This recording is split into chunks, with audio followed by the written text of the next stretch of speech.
Hello friends, in this video I will discuss type of constructor in C#. There are 5 type of constructor available in C#.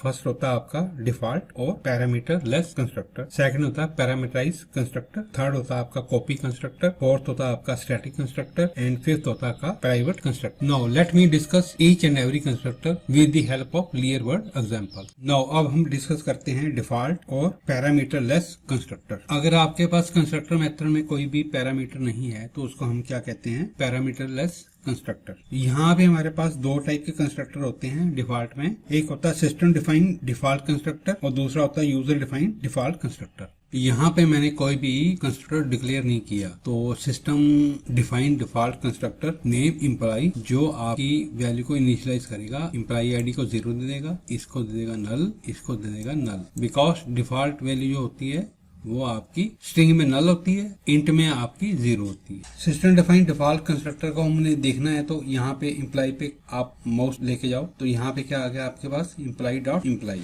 तो ये आपका default constructor call होगा जो आपकी value को initialise करेगा, imply ID को 0 करेगा, स्ट्रिंग नेम को नल करेगा, स्ट्रिंग डेजिग्नेशन को नल करेगा। और समझाने के लिए मैं यहाँ पे कंट्रोल F5 से रन करता हूँ इसको।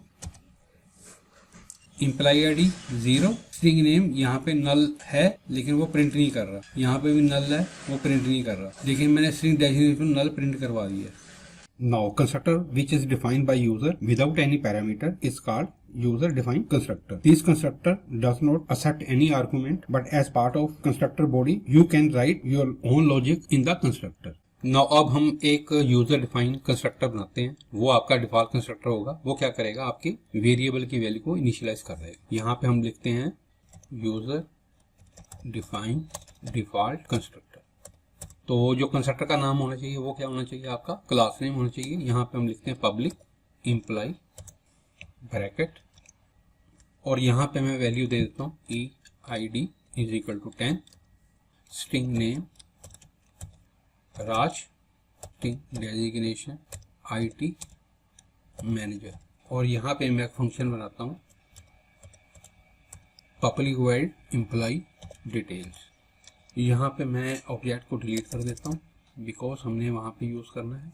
और यहाँ पे भी मैं EMP के डिलीट कर देता हूँ और यहाँ पे भी मैं डिलीट कर देता हूँ, इसको भी मैं कर देता हूँ डिलीट। नाउ ये मेरा बन गया ऑब्जेक्ट। अब मैंने इसकी वैल्यू को प्रिंट कराना है तो यहाँ पे इम्प्लाई डॉट इम्प्लाई डिटेल्स।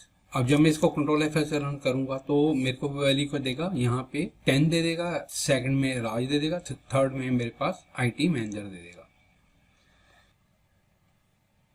तो इम्प्लाई आईडी उसने 10 दे दिया, स्ट्रिंग नेम में राज दे दिया, स्ट्रिंग डेसी में IT मैनेजर दे दिया। अगर मैं इसका एक और ऑब्जेक्ट बना लूँ, सपोज करो मैं यहाँ पे इम्प्लाई 1 कर देता हूँ और यहाँ पे भी मैं इम्प्लाई 1 कर देता हूँ। अब मैं इसको रन करता हूँ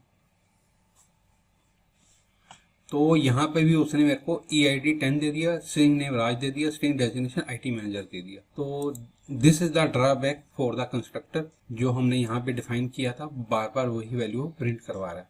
तो इसके लिए हम यूज करते हैं पैरामीटराइज कंस्ट्रक्टर। जब हम पैरामीटर पास करेंगे तो वो हमारे पास अलग से न्यू वैल्यू देगा।